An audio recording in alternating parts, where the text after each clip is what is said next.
আসসালামু আলাইকুম ওয়া রাহমাতুল্লাহি ওয়া বারাকাতুহু। ইন্নাল হামদুলিল্লাহি ওয়াহদা ওয়াসসালাতু ওয়াসসালামু আলা মান লা নাবিয়্যা বা'দা, আম্মা বা'দ।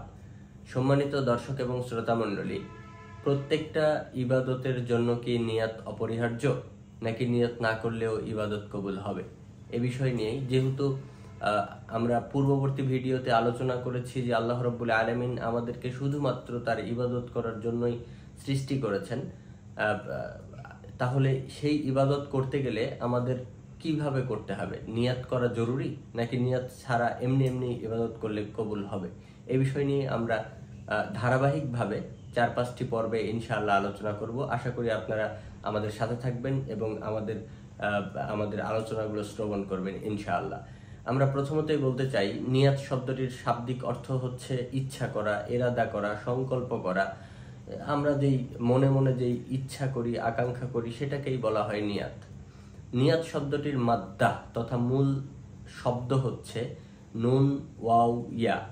নুন ওয়াও ইয়া তথা নাওয়া। নাওয়া শব্দটি মেইনলি এর অর্থ হচ্ছে বিচি বা আঠি, বা আমরা বলতে পারি যে আঠি বা বিচি, এই ধরনের।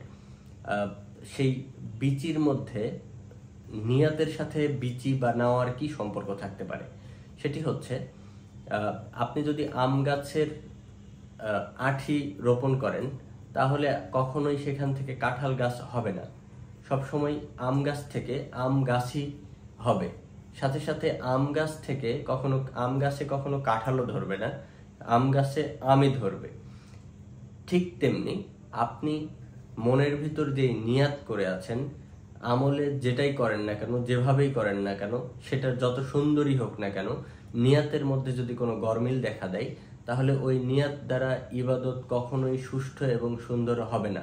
যদিও বাহ্যিকভাবে আপনার ইবাদতটা খুব সুন্দর মনে হচ্ছে, কিন্তু শুধুমাত্র নিয়াতের গরমিলের কারণে আপনার ওই আমলটা নষ্ট হয়ে যেতে পারে, নচ্ছাত হয়ে যেতে পারে। এবার আসুন, আল্লাহ রাব্বুল আলামিন সূরা বাকারার 235 নম্বর আয়াতে এবং 237 নম্বর আয়াতে একটি শব্দ উচ্চারণ করেছেন। সেটি হচ্ছে উকদাতুন নিকাহ, তথা বিবাহ বন্ধনে আবদ্ধ হওয়া। একটি ছেলে এবং একটি মেয়ের মধ্যে যে বিবাহের সম্পর্ক তৈরি হয়, সেই সম্পর্ক শুধু কবুল বলার মাধ্যমে তৈরি হয়ে যায়। কিন্তু ওই বিবাহের মাধ্যমে যেই একটা সম্পর্ক তৈরি হলো, একটা গিরা দেওয়া হলো তাদের মধ্যে, তাদেরকে একই বাঁধনে বাঁধা হলো, এটার মধ্যে কি আছে সেটা কেউ জানে না। কেউ না জেনেই দুইজন দুইজনকে বিশ্বাস করতে থাকে এবং দুইজন এক হয়ে যায়।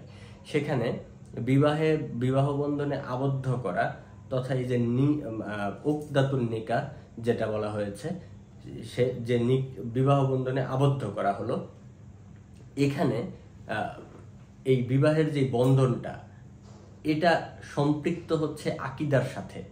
আকীদা, নিয়াত, ইখলাস, এগুলো পারস্পরিক খুব কাছাকাছি শব্দ।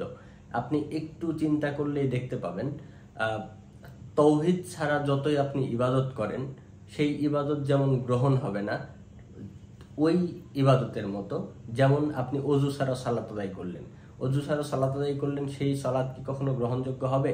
না, হবে না। ঠিক তেমনি আপনার ভিতরে তাওহীদ নাই, বিশ্বাস নাই, ইখলাস নাই, ইভেন আপনার নিয়াত পরিশুদ্ধ নাই, আপনার তাহলে সেই ইবাদতটাও গ্রহণযোগ্য হবে না। এই কারণে নিয়াত শব্দটি খুবই গুরুত্বপূর্ণ, অত্যন্ত গুরুত্বপূর্ণ। ইনশাআল্লাহ আমরা এই নিয়াত সম্পর্কে বিস্তারিত পরবর্তীতে জানব, এবং নিয়াতকে পরিশুদ্ধ করে আমরা যেই আমলগুলো করি, সেই আমলগুলো পুঙ্খানুপুঙ্খানুভাবে সঠিকভাবে আমরা করার চেষ্টা করব। আল্লাহ রাব্বুল আলামিন আমাদের সেই তৌফিক দান করুক, এবং পরবর্তী ভিডিও আপনাদের দেখার আমন্ত্রণ জানিয়ে আমি এখনই শেষ করছি। সুবহানাকাল্লাহু ওয়া বিহামদিকা, আশহাদু আল্লা ইলাহা ইল্লা আনতা, আস্তাগফিরুকা ওয়া আতুবু ইলাইক। আসসালামু আলাইকুম ওয়া রাহমাতুল্লাহি ওয়া বারাকাতুহু।